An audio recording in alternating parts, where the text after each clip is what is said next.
Dan bila ajal itu tuan-tuan disandarkan kepada waktu, sebenarnya waktu tu bukan ke depan. Waktu tu kita rasa makin ke belakang, sebab kita ni telah diperuntukkan waktu kita untuk hidup kat dunia ni berapa lama. Dan kalau dah disandarkan kepada degupan jantung kita bukan makin banyak tuan-tuan, hakikatnya makin apa? Makin sikit degupan jantung tuan-tuan. Nasi dan rezeki yang kita makan, bukan sebenarnya kalau ajal tu disandarkan kepada rezeki, bukan rezeki tu makin banyak, rezeki tu makin sedikit, dan nasi itu semakin sedikit diperuntukkan kepada perut-perut kita untuk kita telan. Jadi oleh sebab itu, bila kita sambut hari jadi yang ke-60, ke-61, 62, kita nampak macam 64, 65, 6, bila nak habis tuan-tuan. Tapi bila disandarkan kepada ajal, dia macam mengundur ke belakang tuan. Dan kita semua berharap kalau boleh kita nak husnul khatimah.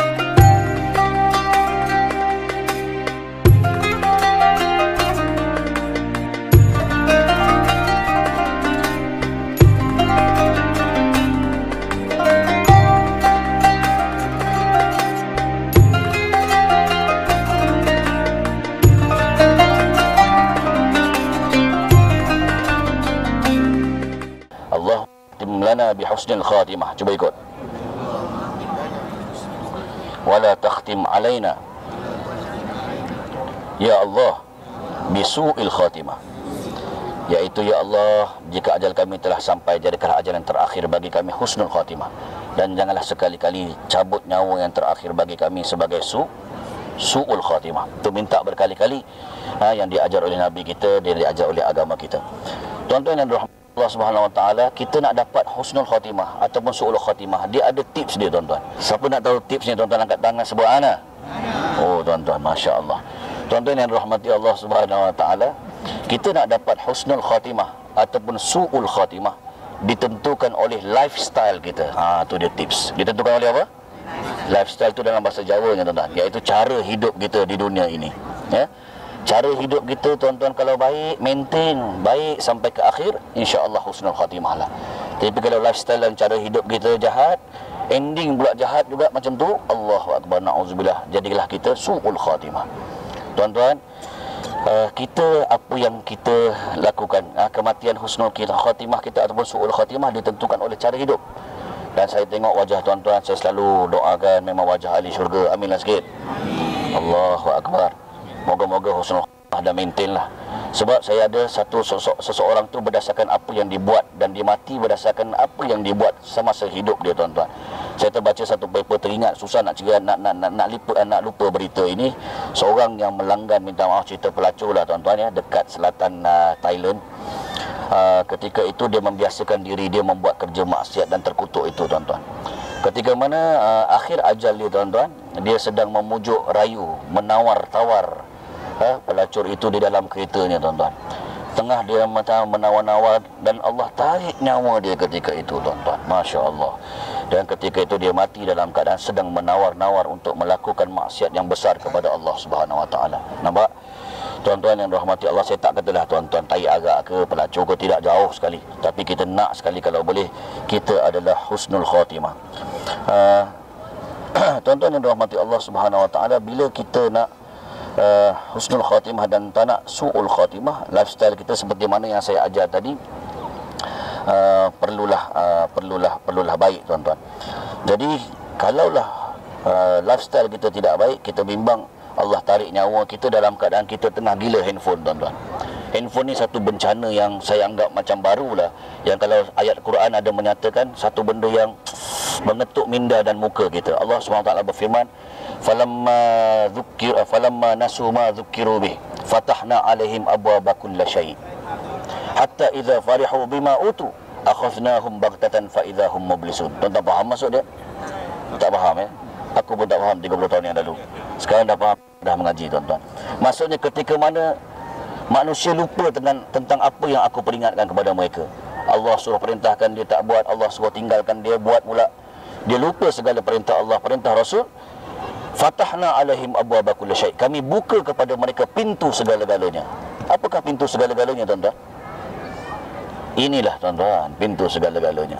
Kalau kita tengok apps kat dalam dia pun juta ke tak juta tuan-tuan? Juta muntah nak baca tuan-tuan. Tekan apa saja semua keluar. YouTube, iFlix, oh tak terlarat. Segala-galanya tekan semua ada.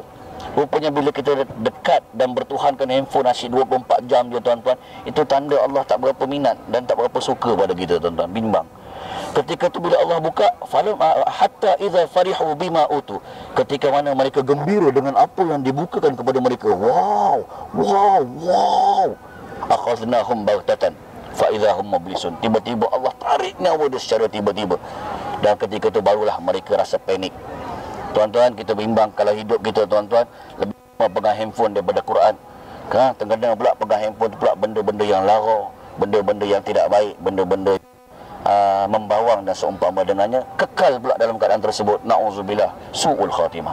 Jadi tuan-tuan, su'ul khatimah, tuan-tuan bayangkan tiba-tiba tengah gembira tu nama kita, dan malam pertama nanti kita bayangkan adalah malam pertama kita di alam barzah. Kita tengok orang-orang yang dekat dengan kita sedang memandang kita dan terkejut dengan pemergian kita secara tiba-tiba. Bayangkan, kita nampak wajah orang kanan kita, isteri-isteri kita tuan-tuan, suami-suami kita, anak-anak terkejut dan menangis, mata mereka bengkak tuan-tuan. Ada yang dah mula mengatakan ayah, ibu. Tuan-tuan, semua ketika itu terkejut dengan pemergian kita secara tiba-tiba. Segalanya game over, segalanya stop tuan-tuan. Tak ada lagi makan bersama anak dan isteri tuan-tuan. Tak ada lagi pergi dan komitmen kerja. Tak ada lagi tuan-tuan solat 5 waktu. Segalanya stop. Bayangkan ketika itu orang dan anak-anak kita mula mengelilingi kita tuan-tuan, dan menyelubungi kita dengan kain putih. Bayangkan tuan-tuan. Dan mereka ketika itu mula membuka Yasin dan membacakan Yasin wal Qur'anil Hakim innaka laminal mursalin. Kita dengar suara mereka baca Yasin. Tiba-tiba kita macam menjerit, aku belum mati lagi lah. Sebab ketika itu tuan-tuan, peralihan ke alam barzah, kita antara rasa macam mimpi ke tak mimpi. Kita rasa benar ke tak benar, mimpi ke tak mimpi, betul ke tak betul. Ketika itu kita menjerit, tapi anak kita, isteri kita, pasangan hidup kita tak perasan yang kita sedang menjerit pada mereka. Sebab mereka kita tidak mendengar suara kita melainkan binatang-binatang. Ketika itu tuan-tuan, kita nampak sanak saudara kita yang jauh mengelilingi kita yang sudah diselubungi dengan kain putih. Ada juga yang membacakan tahlil kepada kita. Tuan-tuan dengarkan suara mereka, la ilaha illallah, la ilaha illallah. Tuan-tuan, rumah kita dipenuhi oleh jiran-jiran kita tuan-tuan. Bayangkan, Tok Imam, Tok Bilal tuan-tuan, jiran tetangga kita, mereka semua menangis terkejut dengan permergian kita secara tiba-tiba. Bayangkan tuan-tuan, ketika itu tuan-tuan, kita terbau air mawar tuan-tuan yang bercampur dengan kapur barus dekat dengan tempat pembaringan kita di rumah kita tuan-tuan. Rupanya telah disediakan untuk pemandian jenazah kita tuan-tuan. Bayangkan ketika itu dalam pada orang yang dekat dengan kita, mata mereka bengkak-bengkak menangis ketika itu. Kita diangkat ke tempat pembaringan ataupun tempat memandikan jenazah. Ketika itu kita rasakan badan kita sakit. Sakit, nak bawa ke mana tu? Jangan angkat kuat-kuat, sakit. Kita baukan air kapur barus dan bertampur air mawar itu semakin kuat tuan-tuan. Kita akhirnya tuan-tuan diletakkan kat tempat pembaringan jenazah untuk dimandikan tuan-tuan. Itu kita mula dijiruskan dengan air. Kita merasakan air itu jatuh daripada kepala hingga ke bawah dengan begitu sejuk sekali. Aduh, sejuk, jangan kuat-kuat. Ada orang mula meraba tubuh badan kita tuan-tuan, mula menyabunkan seluruh tubuh badan kita tuan-tuan. Kita nampak muka pasangan hidup kita, anak kita, Bilal jenazah dan seumpama dengannya sedang menguruskan jenazah kita ketika itu. Air mawar pun mula disiram, dicampurkan dengan kapur barus tuan-tuan. Dan akhirnya tuan-tuan, selain selamanya kita nampak kain itu yang kita nampak membalutkan jenazah, kali ini kain kapan tu kita nampak tuan-tuan sudah terbentang 3 lapis, 5 lapis tuan-tuan, diselang-selikan dengan kain kapas. Allahu Akbar, kapas tuan-tuan. Ketika itu kita mula diangkat badan kita secara perlahan menuju ke kain kapan yang telah dibentang itu tuan-tuan. Bayangkan, ketika itu orang mengangkat kita, aduh jangan angkat kuat-kuat, aku tak nak dibalut, aku tak nak pergi ke tempat tu. Ada orang dengar tuan-tuan, orang buat dek je tuan-tuan. Ketika itu kita hampir yakin, adakah ini momen peralihan alam barzah yang kita akan tempuh sebentar lagi. Ketika itu tuan-tuan, kita mula dibaringkan dan mula balutkan dengan begitu kemas.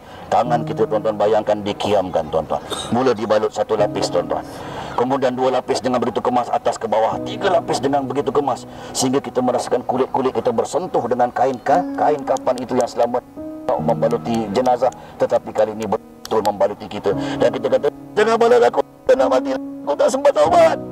Ketika yang melayan jerit, melayankan pinga binatang-binatang, ayam-ayam yang berada di sekeliling itu tuan-tuan, berdebar ke jantung kita semakin diletakkan biar ruang tamu sementara menunggu sahabat handai kaum kita datang. Kita mendengar lagi mereka membacakan tahlil untuk kita, la ilaha illallah, la ilaha illallah. Tuan-tuan yang dirahmati Allah Ta'ala, kita nampak satu keranda yang mula disiap untuk kita, untuk dimasukkan ke dalam keranda itu, tuan-tuan. Ketika tu orang mula mengangkatkan kita untuk masuk ke dalam kotak itu, dan kita kata, aku tak nak masuk kotak itu, aku tak nak. Ketika tu orang tidak menghiraukan, meletakkan terus ke dalam kotak dan dihadapkan, tuan-tuan, ke arah kiblat untuk mula disiap. Tok Imam pun mula pengumuman. Baik, ketika itu dia kata, tuan-tuan dan puan, sah ini kita akan 4 kali takbir, lurus dan rapatkan saf, bilkan saf. Kalau ada siapa-siapa yang membuat kesalahan, maafkanlah jenazah ini, seperti mana kita juga nanti akan mati suka untuk dimaafkan. Jika ada terambil, makan, terminum, eloklah dihalalkan.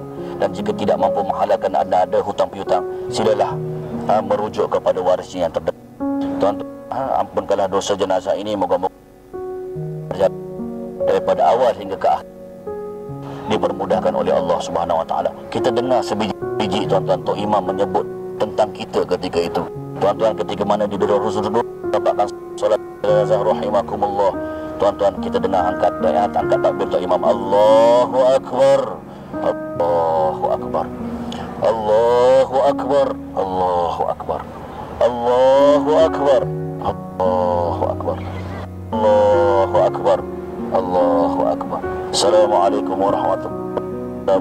warahmatullahi. Tuan-tuan, ketika itu, tuan, kita mula diperalihkan. Sebelum diperalihkan untuk diangkat ke van jenazah yang berhampa, ketika itu Tok Imam kata, kasihkan pada jenazah ini baik-baik insya-Allah.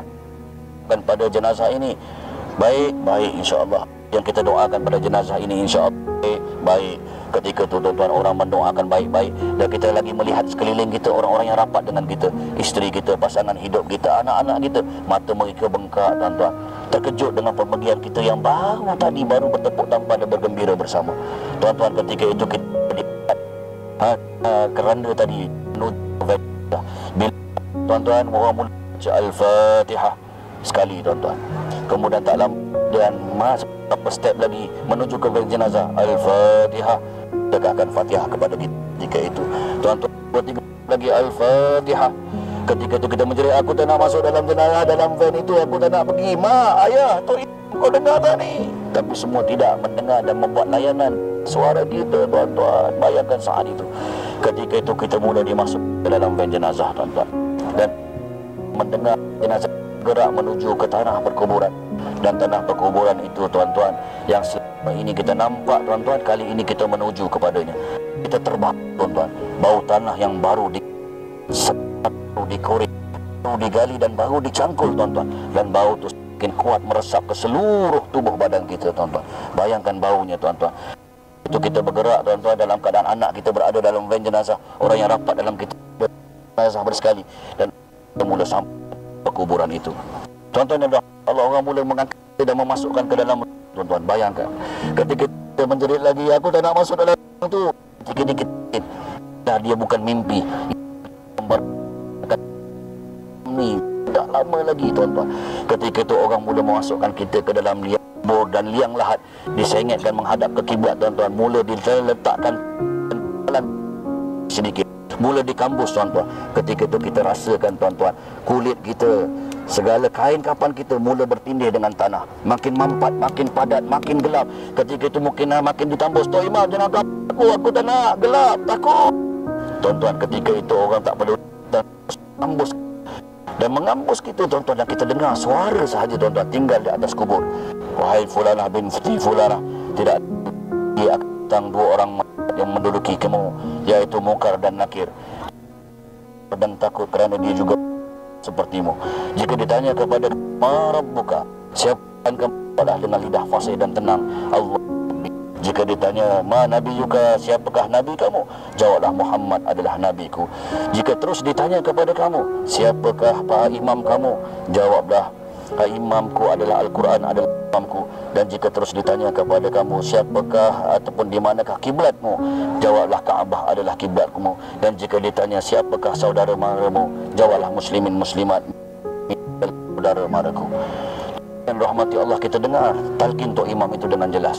Kemudian diturut tahlil, la ilaha illallah, la ilaha illallah. Kita dengar dengan jelas. Jantung semakin gelap, semakin kencang, tuan-tuan. Dan begitu gelap, menghimpit, rasakan tulang rusuk mula seakan-akan mendekat di antara satu sama lain.